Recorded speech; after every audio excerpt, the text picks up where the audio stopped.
नमस्ते जोहार, मैं राजू और आप देख रहे हैं 24 झारखंड न्यूज। चलिए जानते हैं सुबह से लेकर शाम तक की तमाम बड़ी खबरों को। भाई भाई के विवाद में फंसी कांग्रेस की दावेदारी। रामगढ़ उपचुनाव में कौन होगा पार्टी का चेहरा। रामगढ़ उपचुनाव में चुनावी रण से पहले घमासान छिड़ा है। सीट की दावेदारी में भाई ही भाई के खिलाफ खड़ा है। कांग्रेस को टिकट के ऐलान से पहले उस दावेदार की पहचान करनी होगी जो इस चुनाव में जीत का परचम लहरा सकता है। उम्मीदवार के ऐलान से पहले बड़े विवाद के हल तक पहुंचना होगा। अगर कांग्रेस इसे विवाद को हल करने में सफल रहती है तो चुनावी रण का रास्ता थोड़ा आसान हो सकता है। अगर इस विवाद का हल कांग्रेस नहीं निकालती है तो इस फूट की वजह से कांग्रेस को बड़ा नुकसान हो सकता है। 1932 खतियान और ओबीसी आरक्षण के मुद्दे पर बाबूलाल मरांडी ने हेमंत सरकार पर साधा निशाना। देवघर स्थित मेहर गार्डन में आयोजित 2 दिवसीय भाजपा प्रदेश कार्य समिति के बैठक के समापन सत्र में भाजपा विधायक दल के नेता सह पूर्व मुख्यमंत्री बाबूलाल मरांडी ने कहा कि 1932 और ओबीसी का आरक्षण को लेकर हेमंत सरकार की मंशा साफ नहीं है। इसे लागू करना राज्य सरकार के अधिकार क्षेत्र में था, लेकिन राज्य सरकार ने अपनी अकर्मण्यता के कारण इसे केंद्र सरकार के पल्ले में डाल दिया है। उन्होंने कहा कि भाजपा के शासनकाल के दौरान सर्वदलीय बैठक में अंतिम सर्वे अधिकार में दर्ज खतियानी लोगों को स्थानीय मानने की कोशिश की गई थी, लेकिन हाईकोर्ट ने इसे खारिज कर दिया था। वर्तमान राज्य सरकार की सर्वदलीय बैठक बुलाकर इस पर निर्णय ले सकती थी और उस समय के कानून में क्या कमी थी उसे दूर करती तो शायद उसे हाईकोर्ट में चुनौती नहीं दी जा सकती थी। राज्यपाल रमेश बैस ने कहा, वोटर्स की भागीदारी के बिना लोकतंत्र की कल्पना अधूरी है। राष्ट्रीय मतदाता दिवस के मौके पर झारखंड के राज्यपाल रमेश बैस ने पहली बार वोटर लिस्ट में शामिल युवा वोटर्स समेत राज्य के सभी वोटर्स को बधाई दी। कहा कि आज ही के दिन 25 जनवरी 1950 को भारत के निर्वाचन आयोग की स्थापना हुई थी। आयोग के स्थापना दिवस के अवसर पर वर्ष 2011 से इस दिन को मतदाता दिवस के रूप में मनाया जाता है और सभी मतदान केंद्रों पर आयोजित होने वाले मतदाता दिवस कार्यक्रम के माध्यम से वोटर्स को उनके मताधिकार के प्रति जागरूक किया जाता है। रंगदारी और मारपीट केस में बाघमारा विधायक ठुल्लू महतो को नहीं मिली जमानत। धनबाद स्थित बाघमारा विधानसभा के बीजेपी विधायक ठुल्लू महतो की जमानत अर्जी बुधवार को अदालत ने खारिज कर दी। एमपी एमएलए के लिए गठित विशेष न्यायाधीश दंडाधिकारी संतोषनी मुर्मू की कोर्ट में जमानत याचिका की अर्जी पर सुनवाई की गई। बता दें कि बाघमारा विधायक पर 2 अगस्त 2021 को रंगदारी मांगने एवं मारपीट करने का आरोप है। विधायक ठुल्लू महतो के खिलाफ मॉडर्न इंटरप्राइजेज के रियाज कुरैशी द्वारा बड़ौदा थाना में 2 अगस्त 2021 को रंगदारी मांगने तथा मारपीट करने का आरोप लगाया गया था। गणतंत्र दिवस को लेकर शहर की ट्रैफिक व्यवस्था बदली। सुबह 6 बजे से रात 10 बजे तक शहर में बड़े वाहनों की नो एंट्री। मोहरावादी में होने वाले गणतंत्र दिवस समारोह को लेकर सभी तैयारियां पूरी कर ली गई है। यहां राज्यपाल रमेश बैस झंडा तोलन करेंगे। समारोह को लेकर शहर की ट्रैफिक व्यवस्था में बदलाव किया गया। राजभवन से राज्यपाल का कारकेड जिस रास्ते गुजरेगा उसकी सुरक्षा व्यवस्था दुरुस्त रखी गई है। वहीं कल सुबह 6 बजे से रात 10 बजे तक भारी वाहनों के प्रवेश पर रोक लगा दी गई है। इसके अतिरिक्त शहर के कई रास्तों की यातायात को डायवर्ट किया गया है। एसएसपी उपायुक्त सहित जिला के तमाम अधिकारियों ने इस व्यवस्था की समीक्षा की। आगे बढ़ने से पहले अगर अभी तक आपने इस चैनल को सब्सक्राइब नहीं किया तो प्लीज सब्सक्राइब कर ले, जिससे आपको झारखंड की हर छोटी से बड़ी खबर की अपडेट आप तक पहुंचता रहे। 42,000 सहियाओं की हड़ताल दूसरे दिन भी जारी। स्वास्थ्य व्यवस्था को अंतिम पायदान तक पहुंचाने वाली 42,000 स्वास्थ्य सहियाएं दूसरे दिन भी हड़ताल पर रही। सहियाओं का कहना है कि वे सिर्फ आश्वासन पर इस बार नहीं मानने वाली है। जब तक उनकी सभी 6 मांगे पूरी नहीं हो जाती वे अनिश्चितकालीन हड़ताल पर ही रहेंगी। सहियाएं विभिन्न प्रखंड कार्यालय में धरना पर बैठी है। रांची में 26 जनवरी पर प्रीपेड मोड में काम करने लगेंगे स्मार्ट मीटर। राजधानी रांची में 26 जनवरी से स्मार्ट मीटर प्रीपेड मोड में काम करना शुरू कर देंगे। पहले चरण में पायलट प्रोजेक्ट के तहत लगाए गए 1000 मीटरों से जुड़े उपभोक्ताओं को यह सुविधा मिलेगी। बाद में धीरे धीरे अन्य बिजली उपभोक्ता इससे जुड़ते चले जाएंगे।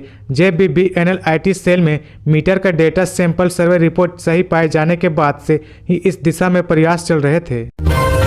राष्ट्रपति ने 412 वीरता पुरस्कारों को दी मंजूरी। इनमें 4 मरणोपरांत सहित 6 कीर्ति चक्र शामिल है। राष्ट्रपति द्रौपदी मुर्मू ने गणतंत्र दिवस की पूर्व संध्या पर सशस्त्र बलों की कर्मियों और अन्य को 412 वीरता पुरस्कारों और अन्य रक्षा अलंकरणों को मंजूरी दी है। इनमें 4 मरणोपरांत सहित 6 कीर्ति चक्र शामिल है। इसके साथ ही रक्षा मंत्रालय ने जानकारी देते हुए बताया कि इनमें 2 मरणोपरांत सहित 15 शौर्य चक्र शामिल है।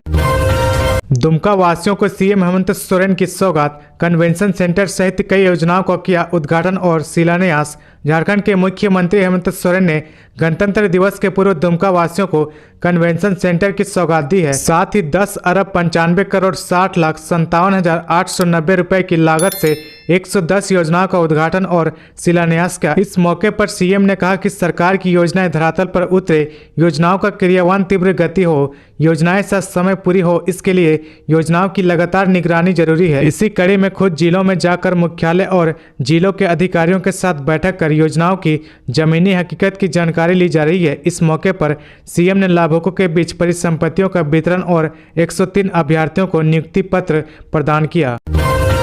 झारखंड आए उपेंद्र कुशवाहा बोले, इस जन्म में भाजपा में नहीं होंगे शामिल। कांग्रेस के प्रदेश महासचिव रविंद्र वर्मा के पुत्र की शादी में शरीक होने धनबाद आए जदयू संसदीय बोर्ड के राष्ट्रीय अध्यक्ष सह पूर्व केंद्रीय मंत्री उपेंद्र कुशवाहा ने साफ तौर पर कहा कि इस जन्म में भाजपा में शामिल नहीं होंगे। उनकी राजनीतिक भाजपा के विचारधारा से मेल नहीं खाती है।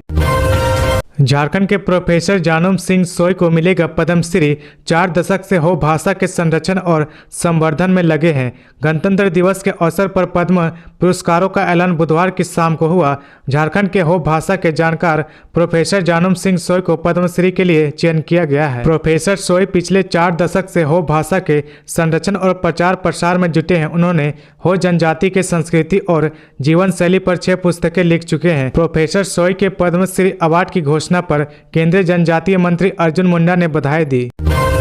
ट्रक की टक्कर से कार चालक की मौत, सवार दूसरा शख्स हुआ जख्मी। भागलपुर हंसीडीहा राष्ट्रीय राजमार्ग पर बुधवार की सुबह पड़ैया हाट थाना क्षेत्र के तीला टांड़ के पास ट्रक व कार की टक्कर में एक व्यक्ति की मौत हो गई। वहीं कार पर सवार दूसरा व्यक्ति गंभीर रूप से घायल हो गया। पुलिस की ओर से मृतक व घायल की पहचान की जा रही है। पुलिस सूत्रों के अनुसार मृतक बिहार के मधेपुरा का रहने वाला था। पुलिस ने आईईडी लगाने वाले 3 नक्सलियों को किया गिरफ्तार। नक्सलियों के विरुद्ध गोइलकेरा पुलिस को बड़ी सफलता हाथ लगी है। पुलिस ने गुप्त सूचना के आधार पर छापेमारी कर आईईडी बम लगाने वाले 3 नक्सलियों को गिरफ्तार किया है। पुलिस ने बताया था कि जिले के एसपी को गुप्त सूचना मिली थी कि विभिन्न अपराधों में वांछित नक्सली सदस्य गोइलकेरा थाना क्षेत्र में भ्रमणशील है, जिसके बाद अनुमंडल पुलिस पदाधिकारी कपिल चौधरी के नेतृत्व में एक टीम का गठन किया गया। टीम द्वारा गली तपी बाजार में छापेमारी कर नक्सली दस्ते के सदस्य सीनू सुरीन को गिरफ्तार किया गया। झारखंड के कलाकारों ने नई दिल्ली में बिखेरी आदिवासी संस्कृति और विरासत की छटा। आज़ादी के अमृत महोत्सव और नेताजी सुभाष चंद्र बोस की जयंती के अवसर पर जनजातीय कार्य मंत्रालय और रक्षा मंत्रालय के संयुक्त तत्वाधान में नई दिल्ली में आदि शौर्य पर्व कार्यक्रम का आयोजन हुआ। इस दौरान जनजातीय नृत्य भी पेश किए गए। झारखंड के कलाकार समेत विभिन्न राज्यों के 20 आदिवासी नृत्य समूह द्वारा आदिवासी नृत्य पेश कर सबका मन मोह लिया। नई दिल्ली के JLN स्टेडियम में आयोजित इस रंगारंग कार्यक्रम में झारखंड के सरायकेला खरसावां जिला अंतर्गत ईचागढ़ के चोंगा निवासी प्रभात महतो की टीम ने आदिवासी नृत्य पेश कर कार्यक्रम में उपस्थित केंद्रीय मंत्री अर्जुन मुंडा समेत अन्य अतिथियों का भी मन मोह लिया। 28 जनवरी को झारखंड आ रहे लोकसभा अध्यक्ष ओम बिरला गिरिडीह के महापारना महोत्सव में करेंगे शिरकत। गिरिडीह के मधुबन में महापारना महोत्सव की तैयारी जोरों पर है। महोत्सव में 30 से 35 हजार श्रद्धालुओं की आने की संभावना है। वर्तमान में आचार्य 108 श्री प्रसन्न सागर जी महाराज परशनाथ पर्वत पर मौन व्रत पर है। आचार्य प्रसन्न जी ने मौन व्रत रखते हुए पर्वत पर ही एकांत साधना की, 496 दिनों का निर्जला उपवास किया और सिर्फ 61 दिनों की लघु पारना की है। इस महोत्सव में शिरकत करने 28 जनवरी को लोकसभा अध्यक्ष ओम बिरला मधुबन आएंगे। उनके आने को लेकर जहां प्रशासनिक तैयारियां जोरों पर चल रही, वहीं महोत्सव तैयारी समिति ने भी आगंतुकों के आवागमन, ठहरने और खाने पीने को लेकर तैयारियां कर रही है। धनबाद सहित देश के 50 शहरों में एक साथ जियो ट्रू 5G लॉन्च। देश के 17 राज्यों और केंद्र शासित प्रदेशों के 50 शहरों में एक साथ ट्रू 5G लॉन्च करके रिलायंस जियो ने एक नया रिकॉर्ड बनाया है। इसके साथ ही जियो ट्रू 5G नेटवर्क से जुड़ने वाले शहरों की संख्या 184 तक पहुंच गई है। नेशनल कैपिटल रीजन के पानीपत, रोहतक, करनाल, सोनीपत और बहादुरगढ़ भी जियो ट्रू 5G से जुड़ गया है। नेशनल कैपिटल रीजन के शहरों के साथ हरियाणा से जुड़ने वाले अन्य शहर हैं अंबाला, हिसार और सिरसा। उत्तर प्रदेश के झांसी, अलीगढ़, मुरादाबाद और सहारनपुर में भी जियो 5G ट्रू सेवाएं शुरू हो गई है। तो ये थी आज की झारखंड की टॉप बड़ी खबरें। इसी तरह झारखंड की हर छोटी सी बड़ी खबर देखने के लिए आप हमारे चैनल 24 झारखंड न्यूज को सब्सक्राइब करके बेल आइकन प्रेस कर ले, जिससे आपको झारखंड की हर छोटी सी बड़ी खबर की अपडेट आप तक पहुंचता रहे। तो आज के लिए बस इतना ही, हमें दीजिए इजाजत, फिर मिलते हैं नेक्स्ट न्यूज में।